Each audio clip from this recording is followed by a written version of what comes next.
What's good, everybody? This is the TheGameHuntah channel with another episode of Star Wars Commander Empire, and today with a closer look to the TIE Advance. This Starship is probably my favorite right now. Yes, it is. Sounds weird because usually it's the TIE Fighter or the TIE Defender, but the TIE Advance is probably my favorite right now after the latest patch of Star Wars Commander. After the latest patch of Star Wars Commander, all the starships suffer some... they all got nerfed, let's put it that way, right? Now you need like a bunch of TIE fighters to bring down a turret, or the defender is not that effective as it used to be. But the TIE Advance is still rocking.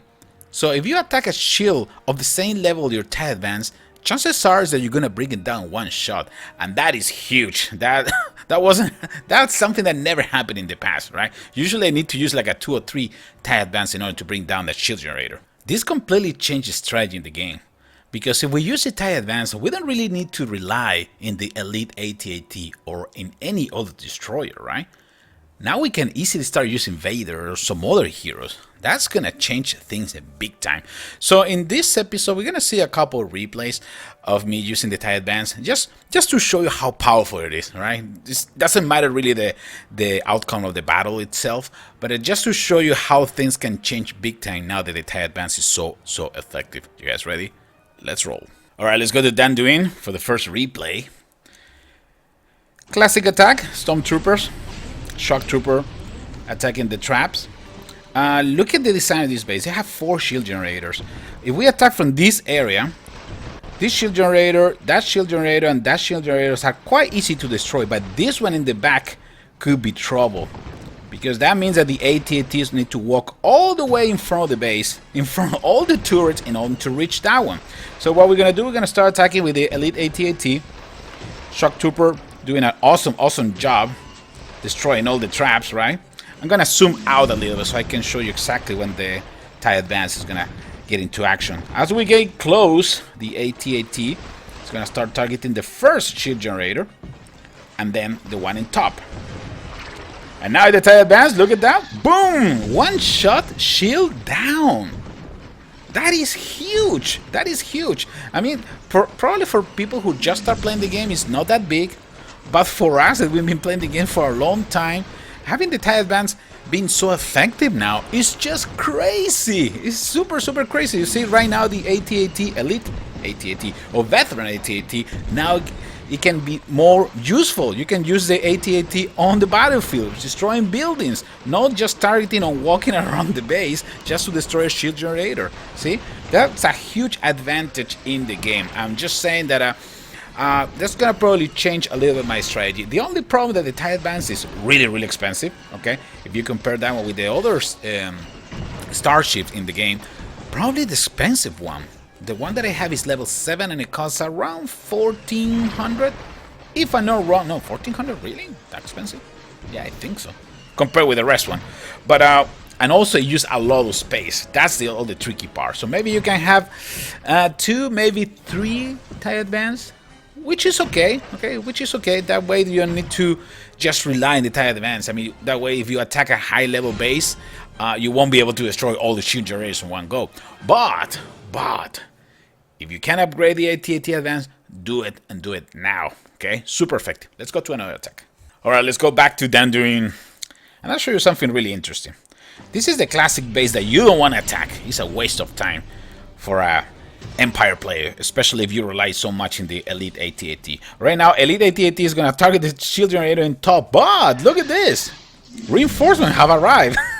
TIE Advance taking care of business, so now the Elite AT-AT has another target, the main base, and that is so important. That is so important. I used to skip these bases big time in the past because of that, right? I really hate that it's so slow, the AT-AT. So if you need to move that unit from one corner of the map to the other one, chances are that you won't be able to finish the base, right?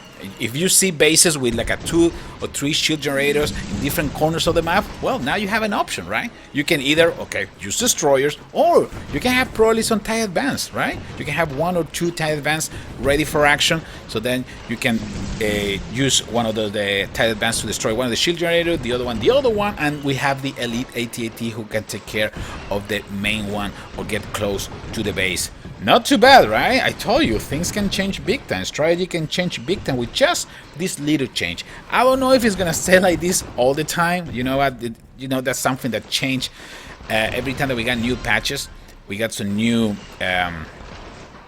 modifications or balance changes in the game, which is good. It is great. But right now, I'm super happy because the TIE Advance is one of those starships that I love, and it was it was useful. I mean, it wasn't really useful at all. I mean, you really need to use like a 2 or 3 in order to bring down one shield generator. Right now, it's a lot more effective.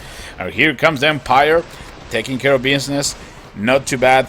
10 seconds to go. We're gonna go and get more than 80% of this base. Again, it's not bad at all considering the fact that there were shield generators on different corners of the map. TIE Advance, Elite AT-AT, best friends ever! Alright, let's go to another attack. Alright, let's go back to Danduin, last attack.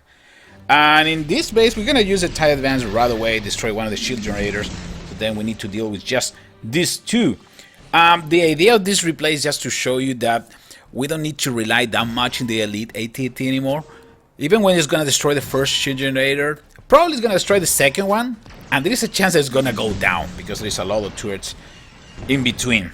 But now, with the TIE Advance, we were able to destroy the last shield generator, so there is a better chance for us to take care of this base. Which, I don't know, in the past it used to be a pain. Every time that you attack a base and you see the Elite AT-AT going down, if you don't have another destroyer, usually you're gonna say, well, game over. Maybe I should just quit. And that was really sad. But now at least we have that ace, right? Waiting in case of emergency, in case we need it, we can deploy the TIE Advance. I could probably deploy the TIE Advance later, and not right now. But in this case, I decided to use it at the beginning. But again, the strategy can change big time. Big time. Let me just speed up things. Can change big time now that we have this new alternative, right?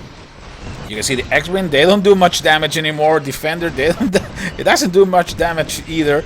So I can say, well, in my personal opinion, that the TIE Advance is probably the most powerful starship in the game right now, for the Empire, of course. More useful, at least. We can find some really cool strategy, and that's something that we're gonna probably do in the next episode. We're gonna do a couple attacks, and we're not gonna use the AT-AT. We're not gonna use any destroyers, and let's see if we can get any star in the game, right? That would be super cool. Alright, fellas, this is TheGameHuntah. Hope you guys enjoyed this episode of Star Wars Commander Empire. Don't forget to like, subscribe, share my videos, and I will see you in the next one. Take care, everybody.